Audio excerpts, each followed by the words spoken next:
There are a lot of things to pick over, a lot of incidences to talk about, a lot of things to be angry about, but also a lot of things to be proud about. And the number one person when it comes to anger and pride is waiting on the line right now. So let's get him on, Mr. Brian Daigle. How are you doing, Brian? That was a Ben-esque introduction. That was fantastic.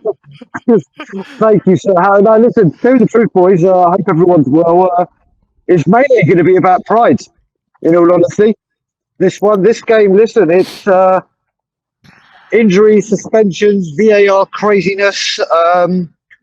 But people like Dyer, who we all know comes in for a hell of a lot of abuse, I think did really, really well.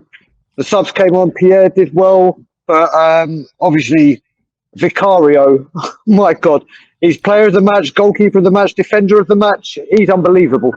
Yeah, what an unbelievable performance that was. And if it wasn't for that late flurry of goals, you're talking about one of the best performances of the season. Probably, maybe you still are, even with the goals later on. I mean, it was an incredible showing. But talk me through the incidences. I mean, there's so many. I mean, I don't know how long you have, but talk to me about the ones that really made a difference in terms of the red cards and your thoughts on them. So do you know what? We started off terrifically. The football looked incredible. The second goal that was disallowed for us in the sun was a magnificent team goal, magnificent. But I think we lost our heads from the moment of Doji's two-footed tackle.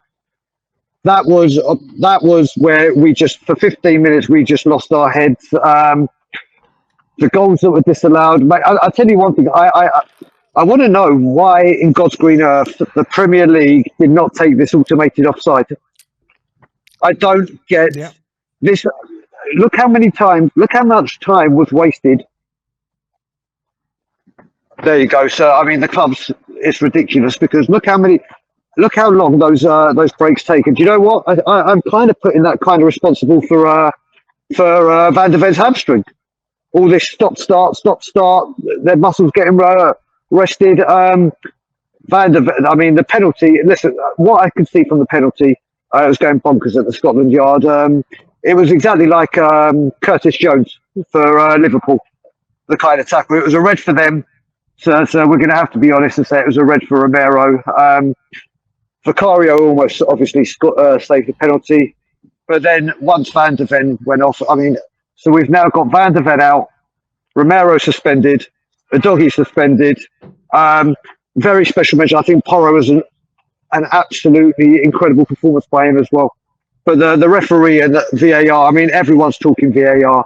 Did you think this game, this was and a red card? Do you know what? My knowledge might be wrong, but I thought this double jeopardy was kind of done. It is done, but not when it comes to violent conduct. So they're saying it was it's not about goal scoring opportunity. They're saying it was a red card challenge, and then regardless of whether it's in the penalty area or not, it needs to be given a red card. Okay, Simeon, just to let you know, there's a major echo in the back end. Yeah. Is everyone else muted in the back end? We'll try and sort that out. Everyone's muted. That's better. It seems to have gone. That's it. It's gone. Okay. Awesome. But let's talk about Ange's approach to playing with 9 men. Now, a lot of people on Twitter are saying Tottenham have taken a moral victory today, despite being beaten 4-1 with his high line approach with 9 men, which a lot of people thought was is suicide. But if you're looking at the end of the game at 2-1, Bentancur had that chance, Dyer had a goal, marginal offside, Son had a chance as well by Eric Dyer. So but we did end up losing the game 4-1. So do you commend Ange for how he approached the game even with less men, or do you think he should have been a bit smarter in that situation and just done what Liverpool did?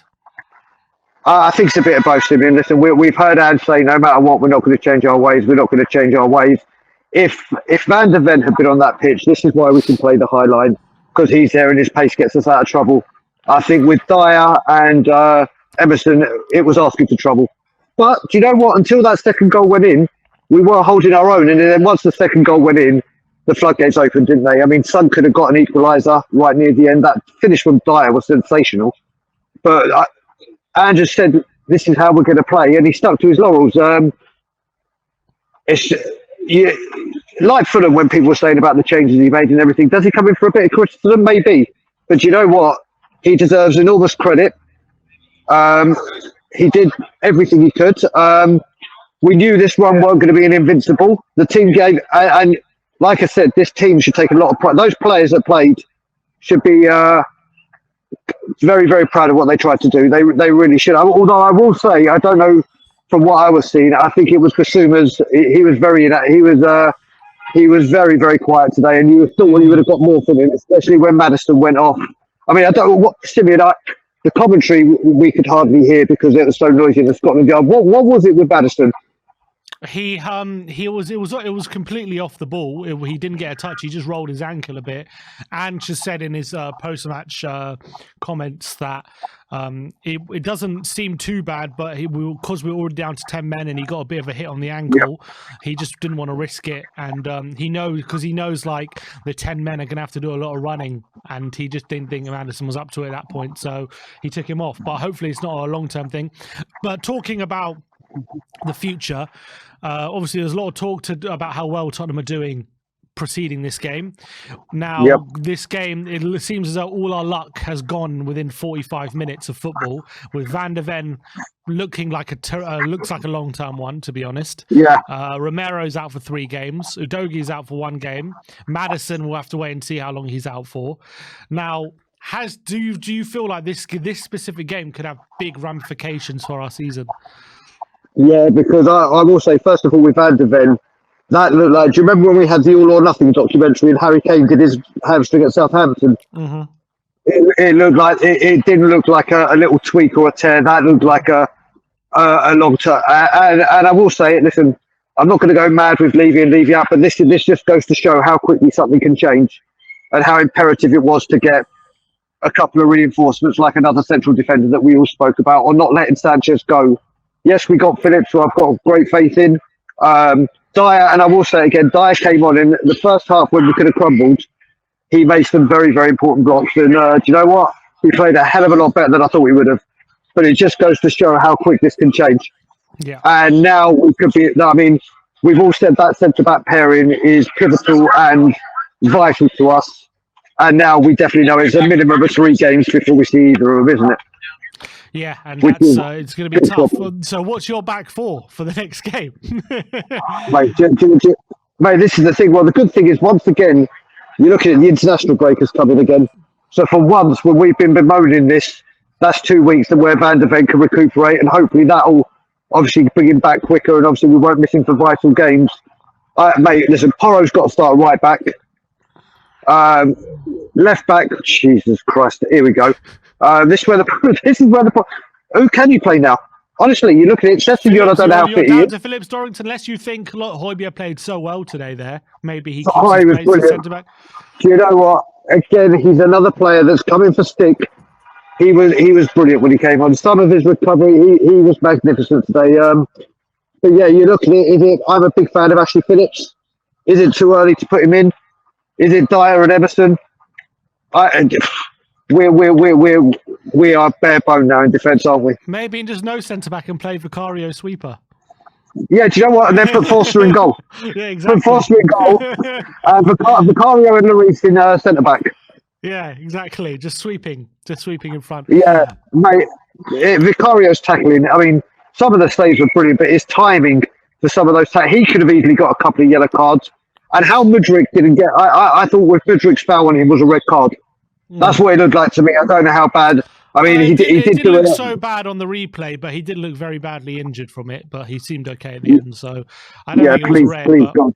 Yeah, let's hope, because we can't afford it. It's mad. Like before this game, like 2 hours ago, we didn't have a care in the world when it came to people getting injured, and now all of a sudden we're like a treatment table, and like everyone's on the ground. It's crazy how things can turn. Well, for you, in terms of closing comments, would you say today, if it ever started, would you say today is the day we stop talking about any sort of title challenge? Listen, I always said it was too early. to do this. We knew that a defeat was coming. It's just a shame it's come to those horrible lot. One thing I will say, Sim, as a closing statement, I was really disappointed that Brennan Johnson got subbed, Yeah. because I thought he started off really, really well. I thought that should have been maybe COULDN going off, because Brennan looked like he had the beating of them. And obviously, Ange did what Ange thinks was best. Obviously, it hasn't worked. We move on. Listen, it was way too early to talk titles. Let's just hope we can gather ourselves together, pick ourselves up against Wolves, and get back on the winning trail. All right. Brian, lovely to chat to you as always, my brother. And I look forward to seeing you See you soon. later, my brother.